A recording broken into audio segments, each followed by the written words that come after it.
It's 4:45 on the 8th of November 2025, southwest of Mischief Reef. The USS Sampson, an American destroyer, suddenly picks up multiple unknown radar tracks. The calm sea turns tense. Contact, bearing 085, closing fast. Alarms blare across the ship. Sailors rush to stations, boots pounding steel decks. Outside, flashes streak low over the waves, Chinese drones and electronic jammers lighting up the horizon. The ship's radar screens fuzz, scrambled by interference. "They're painting us," the combat officer mutters. From the bridge, the South China Sea glows with thin, pulsing light signals bouncing, scanning, hunting. Multiple UAVs, low altitude, the operator calls. The captain steadies his voice. Weapons free on confirmation. The destroyer's deck guns rotate, tracking invisible dots in the dark. Every second feels stretched thin. Then one flash too close, a sudden flare on the horizon. A drone dives. Sirens roar again. The next 5 minutes will decide if Sampson fights through or vanishes beneath the waves. In these waters, commercial ships carry the fuel, food, and data cables that keep much of Asia and America's allies alive. The USS Sampson is here to protect that flow. Its orders are simple: maintain freedom of navigation. But tonight, that phrase turns into something real and dangerous. Just over the horizon, China's Type 52D Xiamen and the heavier cruiser Lhasa patrol in formation. Both ships bristle with missiles and sensors designed to blind and overwhelm. Their presence challenges every U.S. promise to keep this sea open. It's not just steel versus steel, it's credibility versus control. For the crew aboard Sampson, it's a strange mix of routine and risk.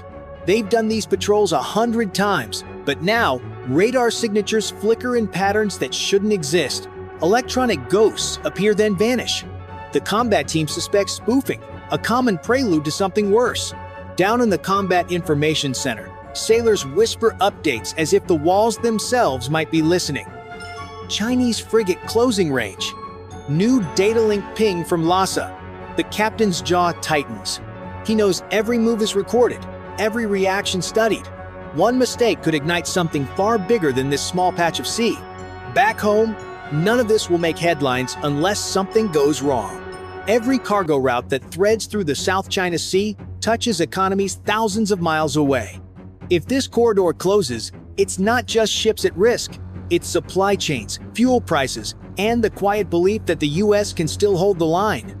Out here, that belief depends on one destroyer holding steady under pressure. And the pressure is just beginning. 4:58.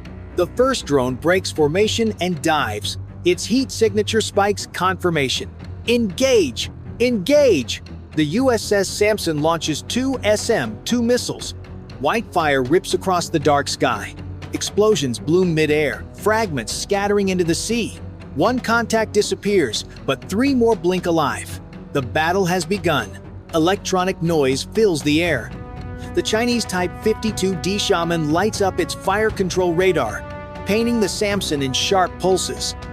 "They're locking on," the radar officer shouts. The destroyer answers with a counter jam, flooding the spectrum with noise.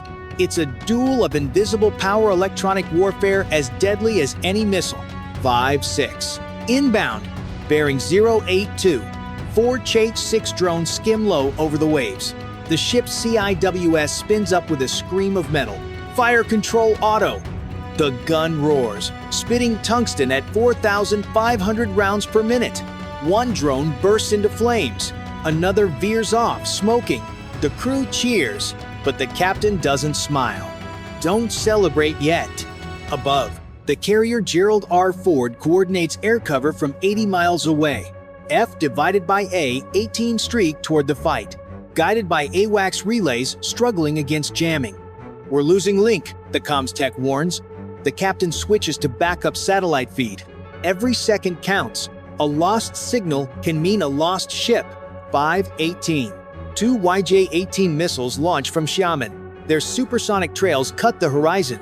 Sampson detects them instantly, missile inbound, and responds with SM-6 interceptors.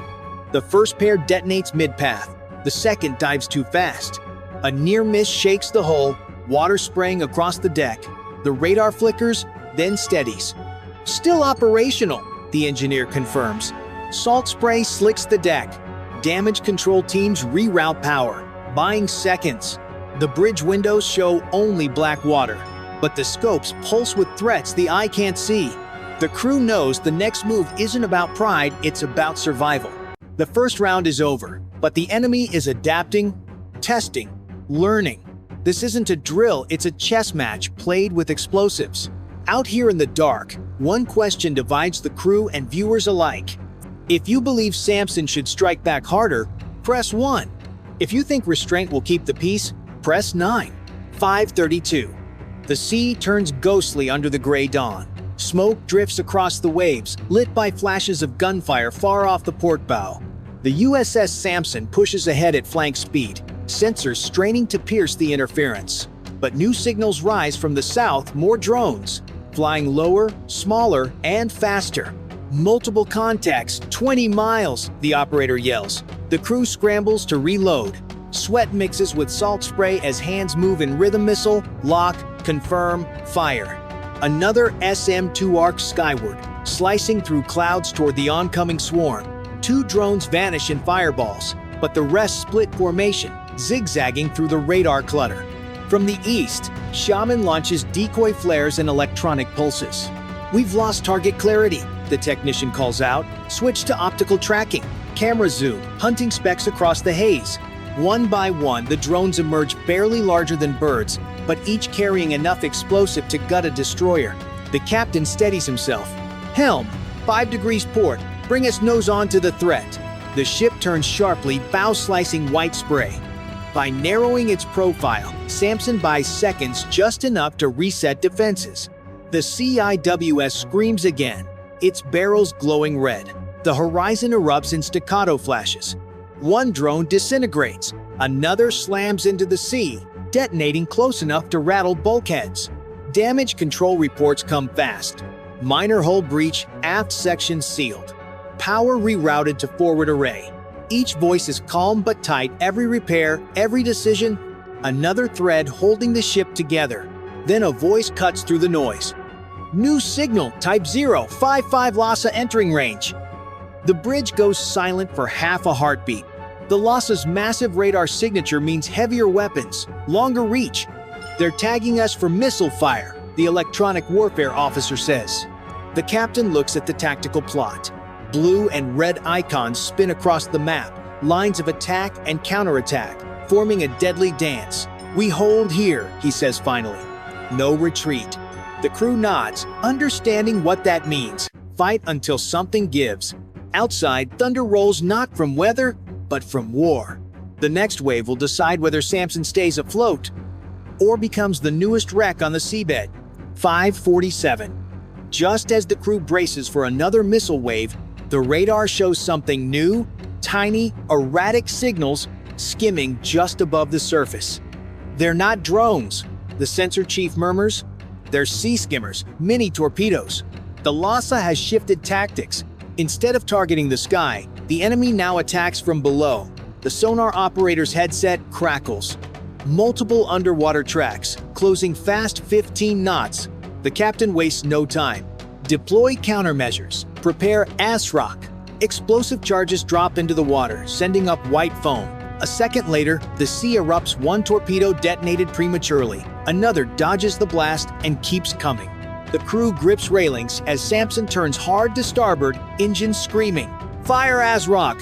The anti-sub rocket launches, arcing high before slamming into the ocean.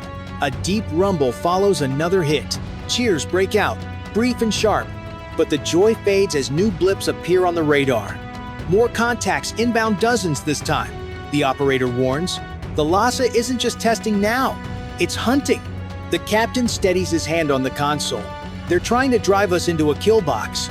He orders a faint slow down, then accelerates sharply to confuse the tracking systems. The maneuver works. Several torpedoes lose lock, exploding harmlessly astern. But the ship is running out of countermeasures, and the enemy knows it. Salt water pours over the deck as Samson banks through another violent turn. The hull groans, but holds. All stations damage minimal. the engineer confirms.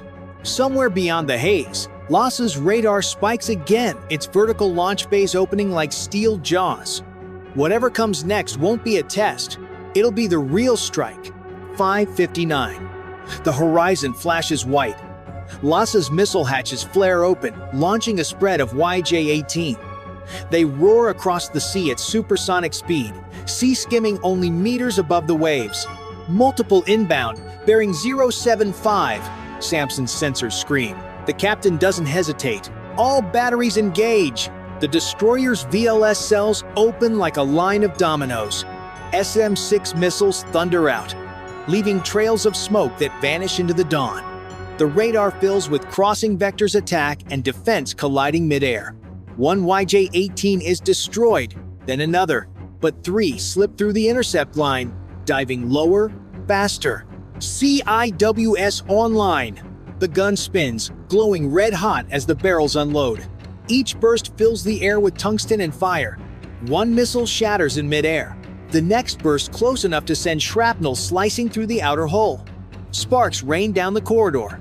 Engine room reporting coolant pressure dropping. Seal it off! The captain grips the railing, voice steady despite the chaos. We hold this line. Nobody runs. A second wave hits electronic pulses, jam the radar again. For a moment, the crew fights blind, relying only on sound and instinct. Visual contact, 2 missiles, port side. The bridge shakes as one slams into the sea, sending a geyser over the bow. The other streaks past, missing by less than 20 yards. Then, the Sampson fires back. Harpoon launchers erupt, 4 missiles screaming toward the enemy. The LHSA counters with flares, but one harpoon punches through, detonating near its bow. Direct hit, the fire control officer yells. The crew roars not with triumph, but raw relief. The radar clears, the sea quiets. Smoke drifts from both ships. For a brief, fragile moment, everything stops. The Sampson floats, battered but alive. LHSA burns in the distance, its radar dimming. Below deck, soaked sailors, lash hoses, wedge panels, and tape a cracked display. In CIC, someone whispers, "Hold together." One by one, the warning tones fade, replaced by the ship's steady hum proof that, for this minute, the line still holds. Out here, silence feels heavier than gunfire. And as the ocean settles, one question still hangs in the air. Should Sampson press the attack or stand down before war ignites? If you were on that bridge right now, press 1 to strike or 9 to hold. 6:27. The sun breaks through the haze, painting the sea gold and gray. Debris drifts on the current fragments of drones, missile casings, and charred foam. The Sampson moves slowly, smoke curling from its stern. Sailors patch steel with welding arcs that flash like lightning in miniature. The ship still breathes, though every joint creaks.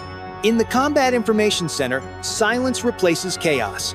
Screens once filled with red icons now show only blue. Hostile radar faded, the officer reports quietly. The LHSA has turned away, limping east under a trail of smoke. The battle is over. For now, damage reports roll in. Minor flooding, one radar array burned out, no fatalities. Relief floods the deck, but no one celebrates. The crew knows this fight wasn't about territory, it was about perception. Who blinked first? Who stood firm? A message arrives from Fleet Command. USS Sampson, maintain patrol pattern. Continue mission. The words are simple, but every sailor feels their weight. They're not heading home. They're staying right here alone, inside the eye of a storm that hasn't finished forming. On the horizon, civilian freighters begin to move again, cautious but steady. The sea lanes remain open. For the world, that means fuel keeps flowing, markets stay calm, and the illusion of peace holds a little longer. The captain steps onto the bridge, looking out toward the faint smoke of the LHSA. "They'll be back," he says quietly. The executive officer nods. "And so will we." Above them, the morning light glints off the waves, like sparks each one, a reminder of how close the night came to swallowing them whole. Out here, no one wins. There's only the ship that endures, and the crew that refuses to yield. But if you were watching this moment unfold, seeing both sides bruised but unbroken, would you call this peace or just a pause before the next strike? Press 1 if you think the calm will last. Press 9 if you believe the storm's only begun.